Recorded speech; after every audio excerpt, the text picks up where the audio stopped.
Mais adorer, toutes les définitions sont d'accord pour dire adorer, c'est aussi les connaître. Ça, on n'avait pas vu ça. Lorsque j'étais en train de chercher les définitions, j'ai trouvé un dictionnaire qui dit adorer, c'est les connaître. J'ai dit, my God, my God, my God. Ça, c'est une profondeur. Adorer Dieu, c'est les connaître. Donc, quand on ne le connaît pas, on ne sait pas encore l'adorer.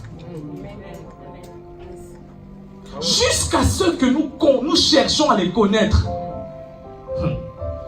Je vais arriver. Jésus nous a expliqué ça. Jésus a dit à cette femme, il a dit, parce que le débat c'était autour, nous sommes dans Luc chapitre, dans Jean chapitre 4. Il rencontre la femme samaritaine, des débats, c'était un problème de montagne. Elle a dit, nous adorons Mont Garizim, parce que c'était dans cette montagne-là qu'il y avait le puits de Sichar. Que Jacob, Jacob a creusé une puits sous le mont Garizim. Et les Samaritains allaient adorer là-bas. Mais le Saint-Esprit m'a dit, Timothée, les Samaritains devaient aller adorer à Bethel. Parce qu'ils étaient en train de réclamer notre père Jacob. Il dit, notre père Jacob, il devait aller à Bethel. Parce que c'est là où Jacob a dit, c'est ici la porte de ciel. Donc ce n'était pas à Mont Garizim. Là c'était juste un puits. Donc ils ont pris cette puits, ils ont commencé à dire que c'est là le culte. Alors que s'ils devaient vraiment réclamer Jacob, ils devaient aller à Bethel.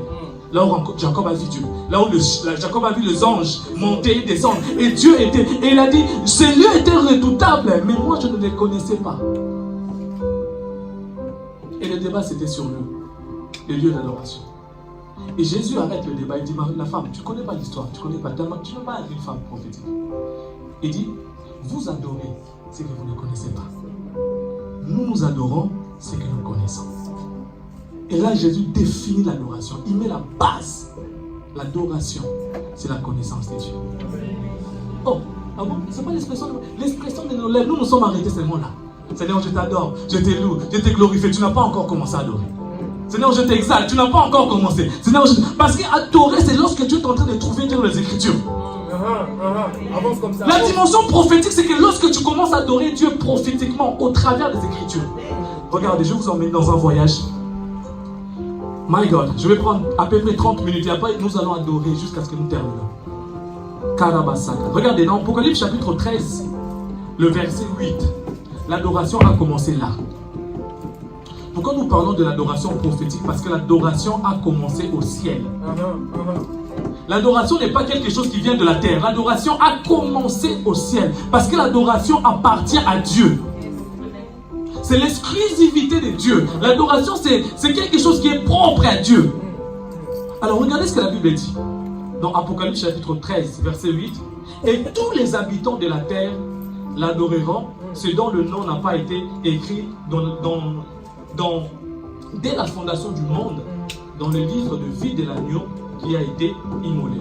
Moi, ce qui m'intéresse, dès la fondation du monde, dans le livre de vie de l'agneau qui a été immolé. Donc l'agneau a été immolé avant la fondation du monde. Avant que toute chose soit, Dieu a établi l'adoration. Oh, avant que Dieu puisse régner, il a dit, avant que je règne, l'agneau doit être immolé. L'adoration vient d'abord du ciel, c'est Dieu qui a érigé ça. Mais maintenant regardez, si nous prenons ces passages nous apprend trois choses. Ce passage nous apprend, premièrement, l'adoration, c'est adorer l'agneau. Hein? Il dit, l'agneau a été immolé avant la fondation du monde. Donc l'adoration doit commencer par l'agneau. Et lorsque l'on parle de l'agneau de Dieu, c'est Christ. Jusqu'à ce qu'on va connaître Christ. On ne peut pas adorer sans passer par l'agneau. Dieu ne peut pas régner. Pourquoi Dieu aurait pu régner comme ça? Il règne d'abord et puis il met... Non, il dit avant que je règne, l'agneau doit être passé sur l'autel. Mon cœur, c'est de nous emmener dans l'adoration prophétique. L'adoration prophétique, c'est de retourner à la source. De voir comment l'adoration a commencé. L'agneau est le centre d'adoration. Toute adoration sans Christ n'est pas l'adoration. Est-ce que je peux répéter ça? Toute adoration qui n'est pas fondée, basée sur Christ, n'est pas l'adoration. Ça reste que les expressions de nos lèvres. Je t'adore, je t'élève, je te loue. Christ n'est pas là. Je t'adore, Christ n'est pas là. Seigneur, ma vie, Christ n'est toujours pas là. C'est tout ce qu'on fait là. Christ n'est pas encore là. Jusqu'à ce que tu places Christ dans l'adoration. Tu es l'agneau de Dieu. Tu t'es mort à la croix pour moi. Tu t'es sacrifié. Tu commences à prendre. La Bible dit que Parce que je finirai pour vous dire que l'adoration aussi nous emmène dans un combat spirituel. Parce que si tu dis que tu es un adorateur, tu vas rencontrer un ancien sacrificateur qu'on appelle Lucifer. Et lui viendra avec il est écrit. Donc si tu ne connais pas l'agneau, tu rencontreras Lucifer. Et lui, il va te tester. C'est pour ça que nous adorons, mais nos vies ne changent pas. Parce que le diable, lorsqu'il vient, il te tente, tu tombes. Parce que tu ne connais pas. Nous ne connaissons pas l'agneau. L'adoration a commencé. Il y a 3 principes. L'agneau, ensuite l'autel. L'agneau a été immolé avant la fondation du monde. Donc la première personne qui nous emmène, qui nous permet de comprendre, en fait Dieu est là. Mais pour atteindre Dieu, tu passes par l'agneau. Ensuite tu as l'autel. Et ensuite tu as Dieu. Sans ça, l'adoration ne sera jamais prophétique.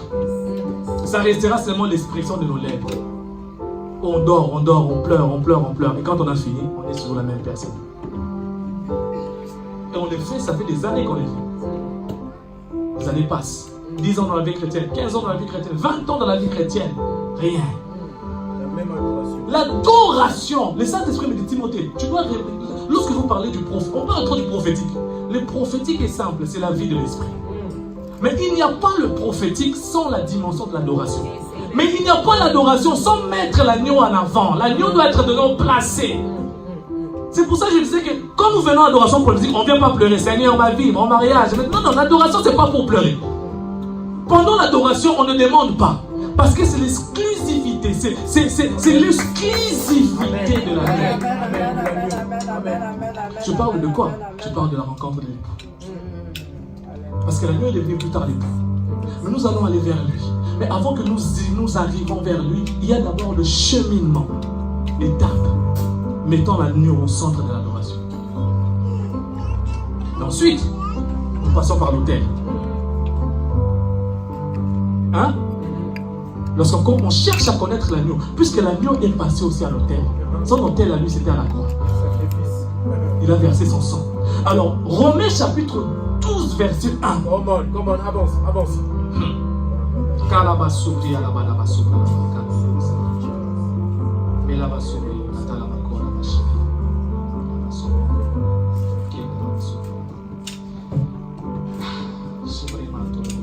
La Bible dit, offrez votre corps comme un sacrifice vivant. L'apôtre Paul commence par, je vous exhorte, frères, par les compassions de Dieu, à offrir vos corps comme un sacrifice vivant, qui sera pour vous un culte raisonnable. Pourquoi nous devons offrir nos corps comme un sacrifice vivant? Parce que l'adoration, c'est d'abord l'agneau. Et comme l'agneau était notre modèle, il est passé par l'autel de la croix. Nous aussi, nous sommes obligés de passer par l'autel de la croix. Tant que nous ne nous entrons pas, nous ne prenons pas l'agneau. Je suis en train, là dans la semaine ici, nous parlons, je parle des disciples là. Nous parlons de l'agneau est celui qui est placé devant. Mais après l'agneau, c'est l'autel. Les paroles ne suffisent pas. Dieu d'ailleurs, il a dit dans la parole, il a dit, ces peuples m'adorent de lèvres, mais leurs cœurs sont éloignés de moi. Jusqu'à ce que nous plaçons l'agneau au centre de notre adoration. Cela veut dire quoi? Lorsque tu viens pour prier dans le culte personnel, tu dois d'abord passer par l'agneau. Il y a des personnes qui disent, mais l'adoration, là, depuis qu'on a commencé à chanter, on n'arrête pas. On doit arrêter comme on est venu pour l'agneau. Les gens sont fatigués quand on adore. Les gens sont fatigués. Les gens n'aiment pas l'adoration. Mais si on avait dit journée intercession prophétique, délivrance, hey, on va couper, on coupe. Là, les gens aiment. On aime la facilité. On aime ce qui ne coûte rien. Parce qu'en ce qui concerne l'adoration, l'agneau se place devant. Parce qu'on parle de l'agneau, on parle de Christ. Mais on doit aller à l'autel. Puisqu'il est passé, il est notre modèle. Lorsque nous aussi nous acceptons maintenant d'offrir nos corps comme un sacrifice, non, face au péché. Tu dis non, je vais ressembler à Christ, je ne pêche pas. Je vais tomber, je suis prêt à tomber. Je suis à 2 minutes de tomber, je suis à quelque part pour tomber. Mais quand je pense à l'agneau et quand je pense à ce que je dois être comme lui, alors je refuse de tomber. L'agneau devient notre modèle. Christ est le centre de l'adoration. C'est pour ça que Dieu s'est assuré qu'avant qu'il règne, que Christ d'abord soit immolé. Vous n'avez jamais compris ça? Ça, c'est le plus haut niveau des choses spirituelles. Dieu pouvait régner sans Christ. Christ est son fils. Donc il pouvait d'abord s'asseoir en tant que père. Il dit, je ne m'assieds pas sans d'abord qu'on sacrifie Christ. Là, ça nous emmène dans la dimension prophétique d'adoration. Christ doit être le centre de notre adoration. Quand on dit Seigneur, je te loue, je t'adore, c'est bien, honnêtement, c'est comme si tu rentres dans la porte d'adoration. Maintenant, on attend que tu parles de Christ. Est-ce que je peux répéter ça? Quand on dit Seigneur, je t'élève, je t'adore, tu es... Mais Dieu attend la suite, c'est quoi? Est-ce que Christ est là? Est-ce qu'on parle de Christ là? Est-ce qu'on cite Christ? Est-ce qu'on parle de lui? Si on ne parle pas de Christ dans notre adoration, on n'a pas encore commencé à adorer. La deuxième étape, on arrive à l'autel. Là, ça devient difficile parce que là, ça dépasse maintenant les paroles. C'est nos vies qui sont passées à l'autel. Offrez votre corps comme un sacrifice vivant qui sera pour votre part un culte. Donc pour Dieu, parce que l'adoration, adorer c'est un culte. Donc pour Dieu, le culte qui est agréable, c'est lorsqu'on offre nos corps. C'est ça la dimension prophétique. Les paroles ne comptent pas. Dans le monde spirituel, dans le monde prophétique, les paroles ne comptent pas. C'est les actes qui comptent. Les actes, c'est lorsque maintenant nous commençons à vivre. Nous pouvons dire, je dis que je suis chrétien, je suis prédicateur, jusqu'à ce que je commence à vivre les choses que je dis. Parce que dans le monde spirituel, dans le monde prophétique, c'est d'abord les actes, les œuvres qui comptent. L'adoration, c'est d'abord l'agneau qui doit être mis à la place, au centre. Nous passons par l'autel. Et lorsque nous avons compris cette réalité, nous entrons dans le monde prophétique. Parce que le cœur de l'adoration, c'est quoi? Lorsqu'on passe par l'agneau, et puis on met notre corps comme une offrande dans la corbeille. Quand on arrive ici, maintenant on peut voir Dieu. Face à Dieu, yes. Et quand on voit Dieu, oh my God, nos vies ne seront plus jamais la même. Il ouvrira les écluses de cieux. Nos vies changeront. Écoutez, il y a des choses qui concernent. Dieu a dit dans sa parole que je connais les projets que j'ai formés sur vous. Ils sont des projets de paix et non des malades. On doit connaître ces projets-là.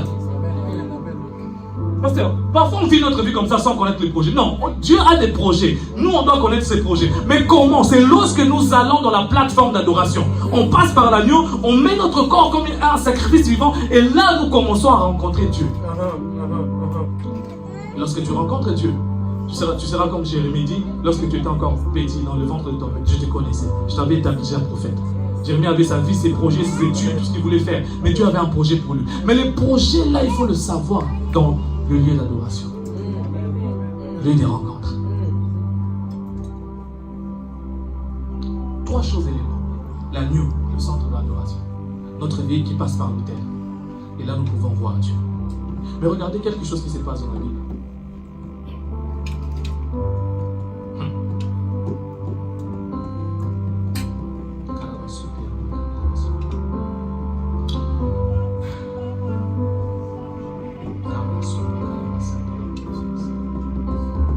Donc Genèse chapitre 4, versets 3 à 5.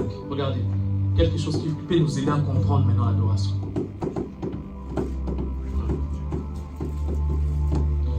D'abord, avant de prendre ça, je vais prendre Jean chapitre 4, verset 22.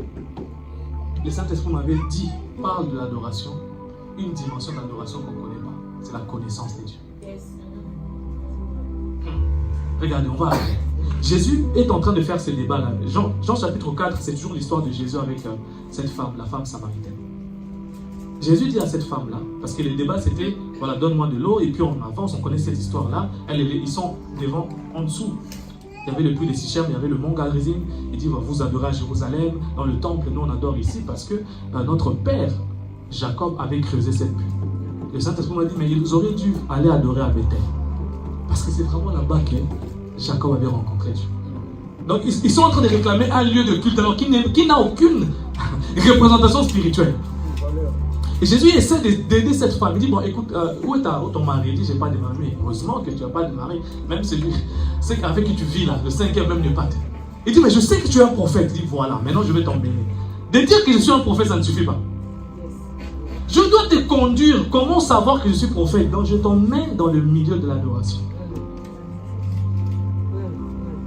Elle a dit, je sais que tu es prophète. Jésus, ça n'a pas bougé Jésus. Il n'a pas été impressionné. Il dit, je vais t'apprendre comment devenir prophète, prophétesse. Parce que tu dois aller évangéliser. Mais je t'emmène d'abord dans l'adoration, pour que tu comprennes. Regardez ce que Jésus dit. Jean chapitre 4, à partir du verset 22. Il dit, vous adorez ce que vous ne connaissez pas. Nous adorons ce que nous connaissons, car le salut vient des Juifs. Donc ici, Jésus donne la définition de l'adoration. L'adoration, c'est de connaître Dieu. Donc, lorsqu'on cherche à connaître Dieu, on est en train de l'adorer. Je peux expliquer ça. J'ai eu mal à la tête là, mais je dis, mais waouh! Il dit, lorsque tu investis le temps, lorsque tu vas dans les investigations, on parle de lorsque tu pries la parole, lorsque tu passes du temps dans la parole, lorsque tu aimes la parole, tu es en train de l'adorer.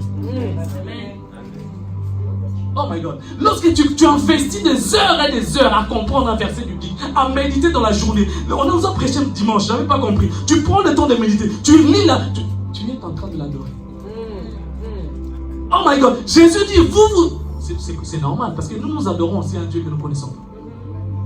Nous disons que nous connaissons Dieu, mais nous ne le connaissons pas. Nous le connaîtrons dans la parole. C'est la parole qui était avec Dieu et qui est Dieu. Et cette parole-là s'est faite chair, elle est venue dans le monde. Donc la parole, c'est Christ. La connaissance de Dieu se trouve en Christ. Amen. Et Christ se trouve dans sa parole. La connaissance de Dieu se trouve en Christ. Et Christ se trouve dans sa parole. Mais si nous voulons adorer Dieu, nous allons chercher à connaître Christ. Nous devons chercher à connaître Christ chaque jour. Plus nous allons le connaître, plus nous allons le ressembler. Plus nous allons le connaître, et plus nous allons marcher dans le prophétique. Le prophétique, c'est ça, c'est la vie de Dieu. C'est lorsqu'on cherche à connaître Christ, on l'adore. Et lorsqu'on l'adore, nous sommes déjà dans le chemin du prophétique. Amen. Amen. C'est Christ qui doit être au centre de notre adoration. Vous adorez ce que vous ne connaissez pas. Nous adorons ce que nous connaissons. La connaissance, c'est quelque chose.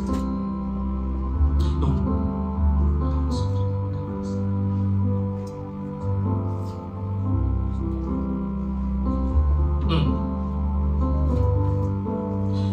Jésus, après sa mort, il rencontre ses disciples dans le chemin d'Emmaüs. Et ces gens-là parlent, ces disciples parlent de Jésus. Toi, tu es la seule personne qui ne connaît pas ce qui s'est passé. Ils expliquent Jésus, mais ils ne savent pas qu'ils sont avec Jésus. Regardez la connaissance. Dans Luc chapitre 24, versets 25 à 27, la Bible dit, alors Jésus leur dit, ô homme sans intelligence, dont le cœur est lent à croire tout ce qu'on a dit sur les prophètes. Ne fallait-il pas que le Christ souffre de ces choses et qu'il entra dans sa gloire? Regardez ce que le verset 27 nous dit. Et commençons par Moïse. Quand on parle de Moïse, c'est la loi. Commençons par Moïse et passons par les prophètes.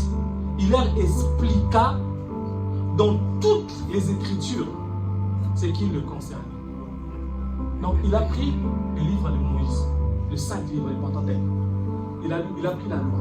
Il est passé par les prophètes, verset après verset, chapitre après chapitre, pour leur dire, pour leur parler de lui. Jésus avait la connaissance de qui il était. Il avait la connaissance. Jésus savait dans les Écritures, il pouvait se retrouver, il pouvait te dire ça, il pouvait t'emmener dans les Écritures. La connaissance de Christ nous emmène à vivre une vie d'adoration. L'adoration prophétique, c'est lorsque nous cherchons à les connaître. Combien de temps nous accordons à la parole de Dieu? Nous sommes une génération superficielle. Je vais répéter ça. Nous sommes une génération superficielle. Nous ne connaissons rien des choses spirituelles. Nous aimons la facilité. Nous sommes une génération qui aime la facilité. Mais l'adoration nous demande de payer le prix. On n'échappe pas à l'adoration. Dans l'adoration, si tu veux devenir un adorateur, tu dois connaître la parole. Jésus connaissait ce que les Écritures disaient de lui. Il est passé par le psaume, il est passé par les prophètes. Chaque verset, chaque chapitre, chaque chose, chaque prophète avait parlé de lui. Jésus connaissait les Écritures.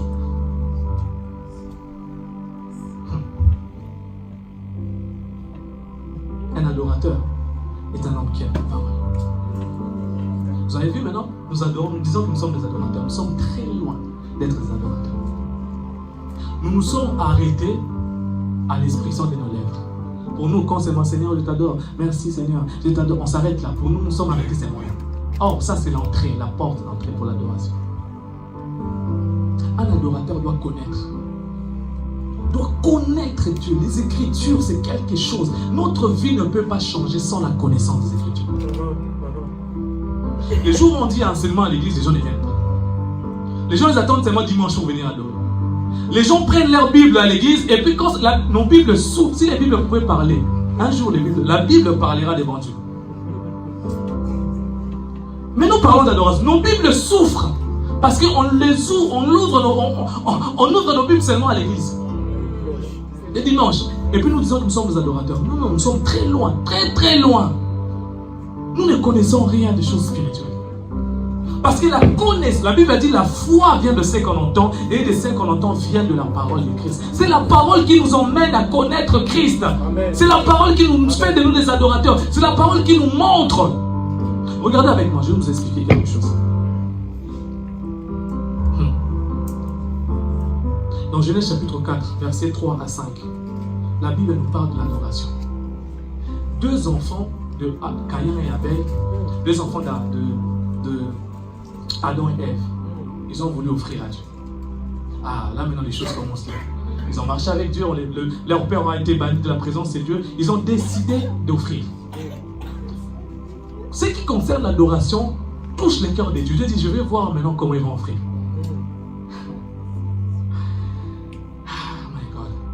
Genèse chapitre 4, verset 3 à 5. Au bout de quelques temps, Caïn fit à l'Éternel une offrande, des fruits. Dans le chapitre 1, on dit que Caïn était laboureur. C'est normal qu'il offre seulement les offrandes des fruits. Jusqu'à là, on est d'accord. Il est laboureur, donc il ne peut pas offrir autre chose. C'est là que son travail. Et Abel, de son côté, en fit une des premiers-nés de son troupeau et de leur graisse. Parce qu'Abel était berger.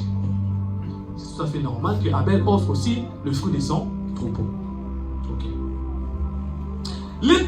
Regardez maintenant, c'est Dieu qui a établi l'adoration. Il explique l'adoration maintenant. L'Éternel porta un regard favorable sur Abel. D'abord Abel. Sans son offrande. Abel d'abord. Il regarda Abel, il regarda la vie d'Abel, la manière dont Abel marchait. Il a trouvé un regard favorable. Ensuite, il a regardé son offrande. Est-ce qu'on peut voir ça dans les Écritures? L'Éternel regardez. L'Éternel porta un regard favorable sur Abel, ensuite et sur son offrande. Mais, le verset 5, il ne porta pas un regard favorable sur Caïn et ensuite sur son offrande. Parce que l'adoration, on parle de l'agneau, on parle de l'autel, il y a un culte. Donc il y a quelqu'un qui doit passer, il y a un sacrifice qui doit être fait à l'autel. Est-ce que je peux expliquer ça? Quand on parle de l'adoration, Dieu s'assoit dans le trône. Il attend que le cheminement soit respecté. La première des choses, ça sera l'agneau. La deuxième des choses, l'agneau va passer par l'autel. La troisième des choses, Dieu reçoit l'offrande. Maintenant, les deux doivent offrir. Dieu regarde leur vie. Caïn ne connaît rien des choses spirituelles. Il ne s'intéresse même pas. Les choses spirituelles, ce n'est pas son problème. Lui seulement, je vais offrir à Dieu, je donne les fruits. Mais l'adoration pour Dieu, ce n'est pas le fruit d'abord. C'est là. Voilà, maintenant, c'est maintenant qu'on arrive dans le prophétique. L'adoration, c'est faut aller jusqu'à Apocalypse pour comprendre que l'adoration, c'est d'abord l'agneau. C'est ça la dimension prophétique. C'est pas seulement je vais offrir. Non, tu dois comprendre comment Dieu, qu'est-ce que Dieu cherche dans l'adoration. Lorsque Dieu voit l'agneau, il est content. Mais les deux, Abel était en train de chercher à comprendre. Il dit, je vais aimer Dieu. Qu'est-ce qui s'est passé? Le Saint-Esprit m'a dit, lorsqu'ils sont sortis, lorsque Adam et Ève sont sortis du jardin d'Éden, Dieu a tué un animal. Il a versé le sang. Il a expliqué ce qui devait se passer, ce qui s'est passé dans l'Apocalypse avant la fondation du monde. Il a tué un animal, il a pris ses vêtements, il a couvert leur nudité. Donc le sang de l'animal était objet de substitution pour permettre à l'homme que leur péché soit couvert avant que le Christ ne vienne.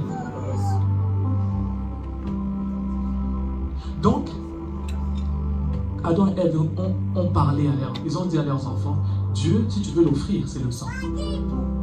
L'âme est dans le sang. Dieu aime le sang. Tu dois sacrifier le sang. Mais Caïn était distrait ces jours-là. Il n'a même pas compris l'enseignement. Pressé. Il était le premier à aller offrir. Il a dit, je donne, je suis laboureur. D'ailleurs, en plus, la terre était maudite. Déjà. À cause du péché de l'homme, Dieu a dit à l'homme, la terre te donnera des ronces et des épines. Tu ne ramènes pas à Dieu les sacrifices maudits. On ne ramène pas à Dieu des paroles seulement, des paroles. Je parle des fruits de nos lèvres. Donc les fruits de nos lèvres, c'est comme l'offrande de Caïn. Les fruits. Qui ne sont pas accompagnés du sang. Dans l'adoration, c'est le sang. Le sang, pourquoi? C'est l'agneau qui doit être immolé. Cela veut dire quoi? Dans l'adoration, c'est nos vies qui doivent passer à l'autel. Jusqu'à ce que nos vies passent à l'autel. Tant que nos vies ne passent pas par l'autel, Dieu n'agrée pas. Caïn était un homme qui ne connaissait pas les choses spirituelles. Et quand je disais ces passages, le Saint-Esprit m'a dit, beaucoup de chrétiens sont comme Caïn. L'Esprit m'a dit, nous sommes une génération de Caïn, pressés à offrir à Dieu sans connaître le mode d'emploi de l'adoration. Je vais répéter ça. L'Esprit m'a dit, nous sommes une génération Caïn. Nous sommes pressés à offrir à Dieu sans connaître le mode d'emploi de l'adoration. Et Abel, son cœur était tourné vers Dieu. Il cherchait à comprendre. Oh, Abel est un homme prophétique. Il va offrir. Le Saint-Esprit m'a dit, pasteur, il pouvait prendre un agneau comme ça. Non. Tellement qu'il était prophétique, il est allé chercher le premier-né. Dieu a dit non, cet enfant est prophétique. C'est ça l'adoration prophétique. Il est allé chercher, il regarde les agneaux, il dit, est-ce que Dieu va, je vais donner le papa. Il dit non, pas les papas. Il dit, je vais aller prendre les prémices. Un premier-né qui venait de naître. Il dit, je vais prendre ça. C'est encore frais. Je vais donner à Dieu. Dieu a dit, waouh, il a compris le secret de l'adoration. Parce que Christ étant le premier-né d'entre les frères, c'est lui qui devait être sacrifié pour que tous les frères soient sauvés. Et lorsque Abel est entré dans la dimension prophétique, il a compris ce que Dieu avait fait. Dieu avait sacrifié son fils avant même que le fils se matérialise. Avant même que Christ, la parole, qui puisse prendre chair. Christ était déjà immolé. Donc lorsque Abel va prendre le premier-né, il le met dans l'autel. Il rentre dans la dimension prophétique de l'adoration. Voilà, pour expliquer l'adoration prophétique, c'est un qui donne les produits de ses fruits qu'il avait reçus en tant que laboureur. L'autre cherche à comprendre qu'est-ce qui plaît à Dieu. L'adoration, c'est de chercher à comprendre qu'est-ce qui plaît à Dieu. L'adoration, c'est de chercher à comprendre ce qui plaît à Dieu. Et pour comprendre ce qui plaît à Dieu, on doit comprendre la parole. Amen. C'est la parole qui nous montre comment on doit se comporter, comment on doit plaire à Dieu. C'est la parole. Mais nous n'aimons pas la parole. Nous sommes une génération Caïn. Une génération distraite. Les hommes qui n'aiment pas la parole. Nous ne passons pas du temps. Combien de temps tu accordes à la parole?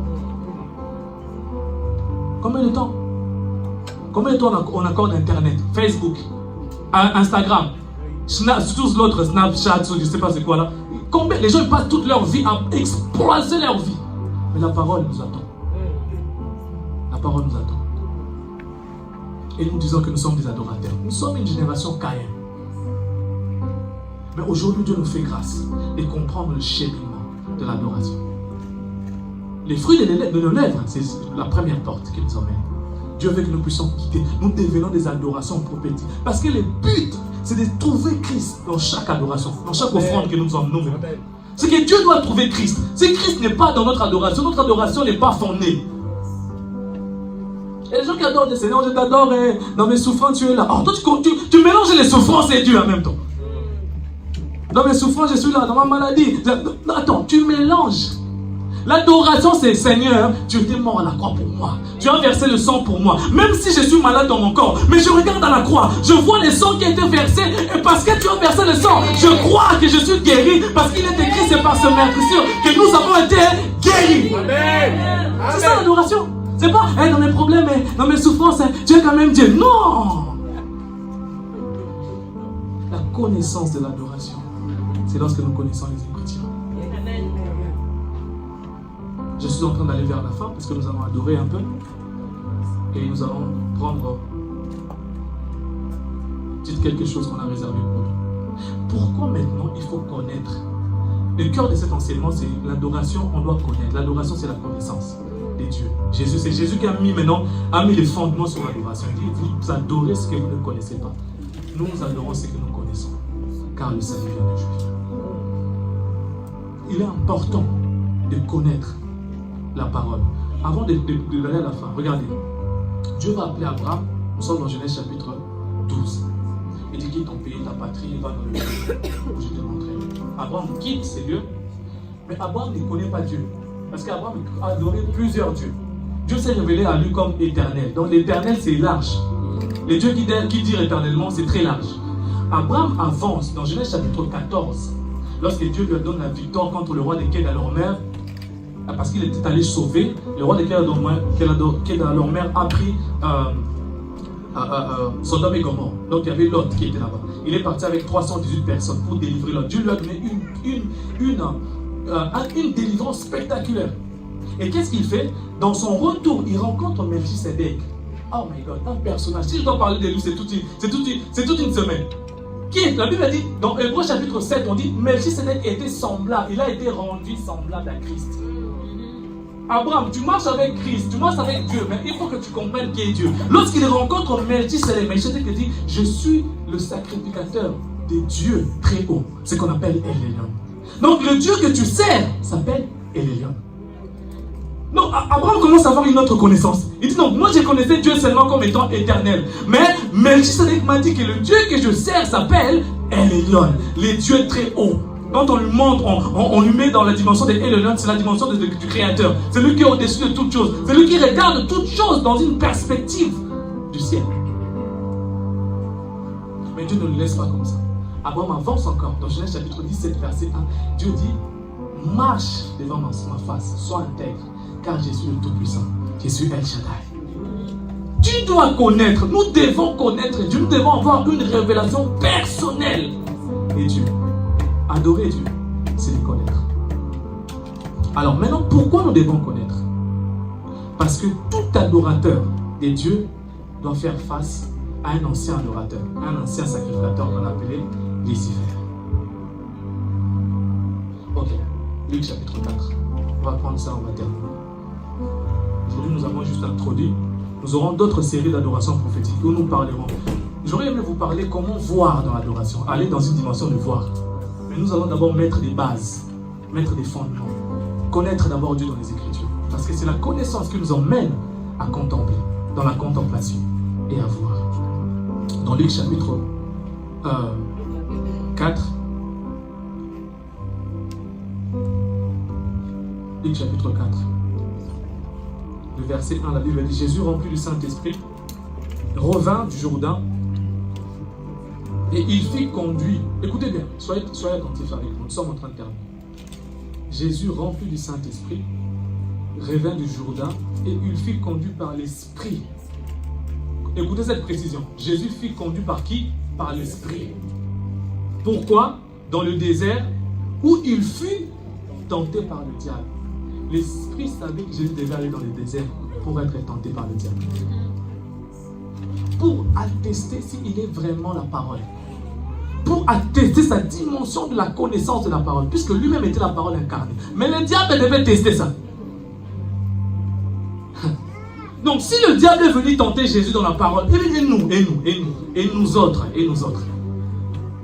Parce que le diable était un ancien sacrificateur. Si vous lisez Ézéchiel 28, à partir du verset 13 jusqu'à 15, vous lisez Isaïe chapitre 14, à partir du verset 12, vous allez voir, on parle de la chute de Lucifer, je ne reviendrai pas sur ça. Mais il était un ancien sacrificateur. Dieu l'avait placé dans sa montagne sainte. Il a porté l'offrande devant Dieu. Jusqu'à ce qu'il a cessé de regarder la gloire de Dieu. Il a regardé sa gloire et Dieu l'a banni. Donc il connaissait les principes de l'adoration. L'adoration, c'est la connaissance de Dieu. La connaissance de quoi? Des Écritures. L'adoration, c'est lorsque tu es capable de dire, il est aussi écrit.